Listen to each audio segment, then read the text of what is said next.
What's up everyone? Welcome back to Space Lizard Exotics. I'm so stoked to do this other video for you wonderful, amazing human beings on this wonderful day or evening wherever you're at in this glorious, amazing world today. So before we get started, definitely take a bite out of that subscribe button. Take a chomp out of that nice little bell notification. That way you can stay up to date with all the beautiful, amazing reptilians. Just let you know, 94% of the viewers are not subscribed. So definitely subscribe, it means the world to us, and let's get cracking on today's videos. Alright, so if you have seen the last video, which if you haven't yet, go peep it, it's super dope. We got all the snakes into a soak, got them soaking, getting all the shit going. Now what we are going to be doing today is officially setting up the bioactive enclosures. I'm super excited. Not to bore you all to death, I'm going to clean hers out first. This is going to be Hella's, and I'm going to clean this out with the quickness. Don't want to bore you cleaning all the other ones. I'm going to get this rocked out, then we're going to finally set up the bioactive setup with the substratum. So let's get cracking everyone, and let's get rock and roll.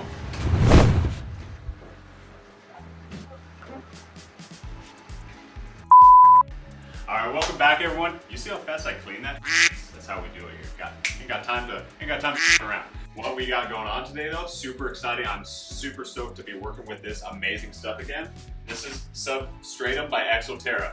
FYI, not sponsored. I just personally think they're a phenomenal product to use in what I normally use in my setups. I'm very excited. So this substratum, I know I mentioned this before. This is my new thing that I've just been going crazy over. This is volcanic substrate soil, basically. It's amazing. This has actually springtails in it, nutrients, all that jazz. It's amazing for plants in any bioactive setup. So if you want to replace those nasty ass dirty clay pellets, I'm sorry, not tablets, they are little pellets or whatever you want to call them. They are dirty and messy and heavy and disgusting and literally serve no benefit technically for your plants to grow and thrive. This shit though will make them pop. It's amazing and it smells super good, easy, and it looks super clean and easy to use. So we're gonna put this on the bottom layer. So let's get that started. Always have this prepped. This is the drainage mesh. Now, this is pretty much just like screen. I got this stuff from Pangea. You could get it from any, usually hardware store too, if you just buy an actual like screen mesh. I use this stuff because it was convenient, pre-cut, saved me a lot of cutting, a lot of time. Especially today, we have a lot of things to do, so I didn't really have time to go track a big thing down, get them all cut. So this is convenient for that purpose. You want to put this right above this stuff. We're going to show you exactly how we do that today, okay? So come on over, let's get cracking, and let's get this video rocked out. All right, so we got the substratum ready to go. Look how awesome this is. Oh my God, it smells so earthy. I love working with this stuff. This makes me so happy to smell that earthy, natural. Now, like I said, this is volcanic soil, basically. It's actually really volcanic substrate. It does have springtails in this and nutrients. What we're gonna do, we're gonna put our first layer down.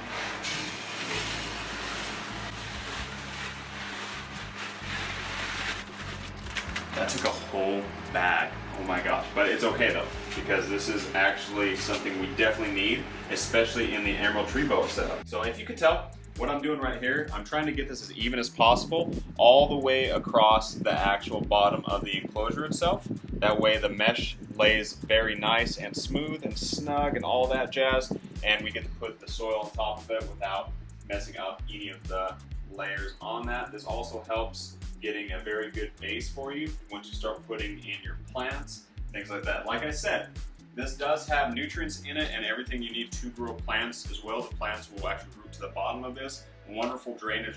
Also keeps your enclosure clean and smelling super good too. Reptisoil also does have nutrients in it as well. I don't recommend using it for like monitors or anything like that, but for bioactive snake setups, it absolutely does really, really good. Reptisoil, this is for like monitors and other things, are absolutely messy. This stuff does have nutrients in it as well. So we're gonna pop this bag open. I love this way soil smells. It's all earthy. Just makes me think of summertime. I love it. So we're gonna, before we put this in though, this is very important. So you don't have to technically put drainage mesh on. I personally do because it keeps your enclosure a lot cleaner, a lot more uniform. It's actually kind of neat. Luckily, we bought this one that's already pre-cut for the bottom of that. Like I said, it is, you could buy big rolls of this at like Lowe's, Home Depot, things like that. It just is a lot more easier if you get them from the company itself, just because they do cut them for size, which saves you a lot of time, especially if you have a lot of reptiles. Time is always of the essence, right? So what we're gonna do here, we're gonna put this down Oh my gosh, check that out, like a glove. Look at that. Super cool. So there's not a lot, but just enough, little bit of a hangover right there to keep that soil in there too, okay? Now the back, I'm not really too worried about, even if that does, you know, a little bit of soil gets in the back there. I'm just personally a little, sometimes anal particular, I like to keep my soil separated from the actual substratum. I put it on there just for aesthetics and also like, you know, drainage purposes as well. And now we've actually put the reptile soil. So I just spilled soil on the ground. It's fine. That's what vacuums are for. This right here, I usually start kind of in the corners a little bit, kind of move a little bit on there. So you don't need a lot of reptile soil at first. You just want to make sure you create that first nice layer on there. Don't technically need the drainage mesh. Like I said, you could actually put soil on top of the substratum, and it works just as good too. Also, for anyone that owns frogs, that's actually one of the things that they actually designed that substratum for, I believe, is to keep frog enclosures very nice and humid. I'm gonna put a little bit more in there. Once you have a good layer on there, kind of pat it down a little bit to kind of create that nice base for you. Don't have to pat it down hard, but kind of get it at least to where it's a nice base for you, okay?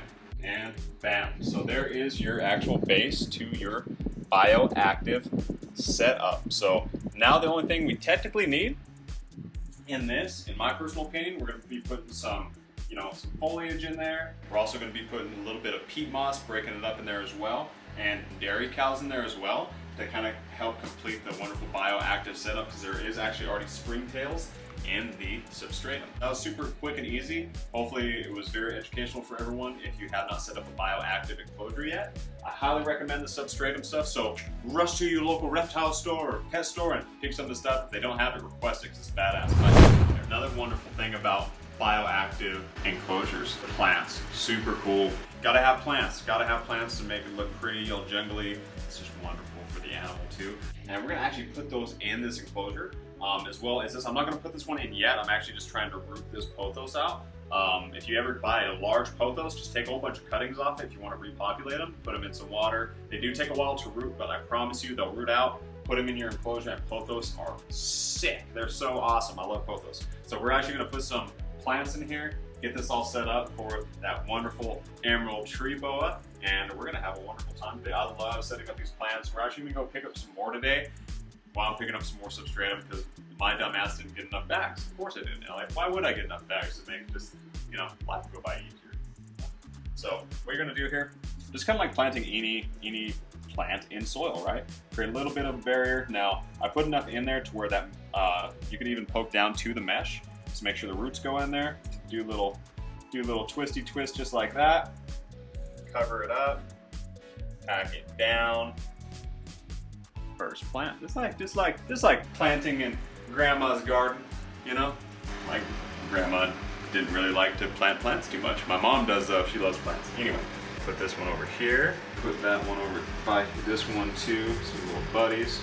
Another thing too, you get to work with soil and just things that are live and beneficial and just feel the earth, and it's amazing. And that way your animal's just in a lot happier, fun environment for them too.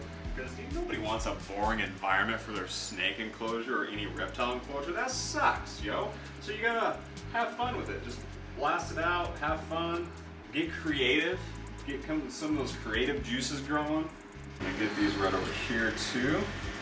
And these take off. Of course, these are baby plants right now, but with lots of time and love, they will thrive and be super happy. Can't wait till they all take off, especially that pothos vine. Pothos go crazy, so we're not gonna plant that pothos yet. We wanna actually have some actual roots on that before we put that in the actual enclosure. So that's good for now, and I'm gonna go pick up some more plants too to do that in the rest of them. Maybe put a couple more in here. Might have some surprises next video you see. We will definitely do a very quick little skim overview of all the enclosures actually set up. I'm really excited. Just want to let everyone know, thank you so much for tuning into this other video. And like I said, if you haven't yet, take a little snap into that subscribe button, hit that bell notification, that way you can stay up to date with all the amazing Space Lizard space lizard exotic videos that we do every week. So hey everyone, stay rad wherever you are in this glorious, amazing world, and we will see you next time.